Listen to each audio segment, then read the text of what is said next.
Are you looking to get the gold camo on the NZ41 as quickly as possible? Well, don't worry. I'm going to show you the best attachments, maps, and modes to complete all the camo challenges to save you as much time as possible. And on top of this, I'm going to show you the best beginners and fully leveled attachments for the gun, which I used to earn a V2 rocket or a nuke, as some of you Call of Duty veterans may know it as. Before we jump into any games, there are some game settings that we want to look at. For the best part, on a lot of these challenges, you want to set your game filter to hardcore, as this tends to lead to higher kill games than the core mode does. Choose a mode like domination, where the game lasts a little bit longer and tends to be a fair bit more structured, in the fact that you know where the enemies are going to come from, one of three lanes, or all three in fact, but you know which way they're going to come from, and they're not going to be coming from behind you like they will in Team Deathmatch, for example, allowing you to get some higher kill streaks. Then you want to be choosing the blitz combat pacing to gain as many people in one game as possible. Again, this is leading to more kills. And lastly, you're going to want to take Solange as the operator, as they gain bonus weapon XP towards the NZ41, meaning you'll get the gun to level 70 quicker. So let's get into the first 4 camo challenges. They're something that will just come with time, and not something you need to particularly focus on. However, the challenges are as follows: Pack Tactics, which is get 100 eliminations; Surgical,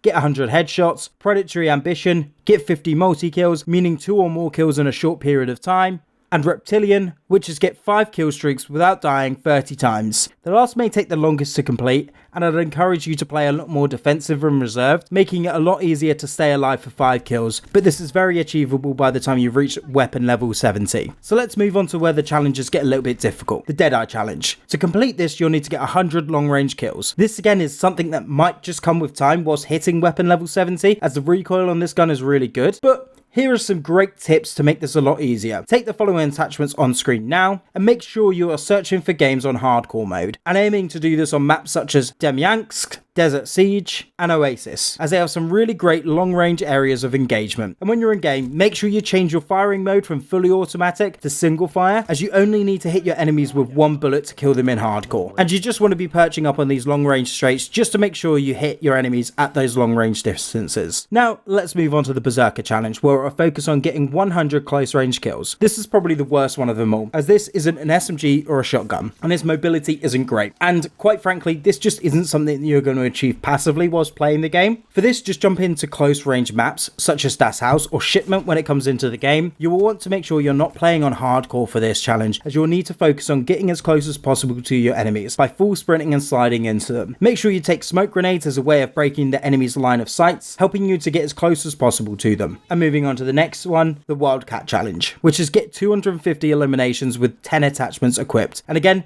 this isn't something you need to really focus on, as it will just come with time, and something you will complete whilst focusing on other challenges. The next challenge is Survivalist. This is get 100 headshot kills with the following attachments: the Orb Weaver 360mm barrel, LOR MK3 SC stock, and the Defender kit attachment. At the time of recording this, there is an error in the description of the challenge saying it is a Defender proficiency. This is incorrect, and there is no proficiency attachment with that name, and is in fact the kit attachment. For this, take the build on the screen now, and like the long shot challenge, make sure you're searching for games on hardcore mode, again aiming to play on maps such as Demyansk, Desert Siege, and Oasis. And when you're in game, make sure you change that firing mode again to single fire. And I'm sure it goes without saying, make sure you're aiming for the head for this one. And moving over to the Mindgames challenge, this is get 100 ADS kills with the Ravenwood 480mm number 2 barrel, the .303 British 20 round fast mags, and the acrobatic proficiency equipped. I would adopt the same method as the last challenge for this one, and take in the following attachments that are on the screen now, or you can just go for more recoil control based builds and jump into Das Haus 24/7 on core. Just make sure you're aiming down sight for those kills. Either way, this is a pretty fast challenge to do. The last challenge, and probably one of the easiest ones to complete, is Death Artist, which is get 100 kills without taking any damage from an enemy, whilst using the Orb Weaver custom barrel, the 8mm Klauser 30 round mags, and the Orb Weaver folding stock attachments equipped. Again, I'd take the same tactics as the headshot challenge, as not taking damage from an enemy in the core game mode can be pretty difficult, so you'll want to be taking most of your fights at a range on hardcore. This is a challenge I had no difficulty with, but take the attachments on the screen now. Well, that is it for the camo challenge.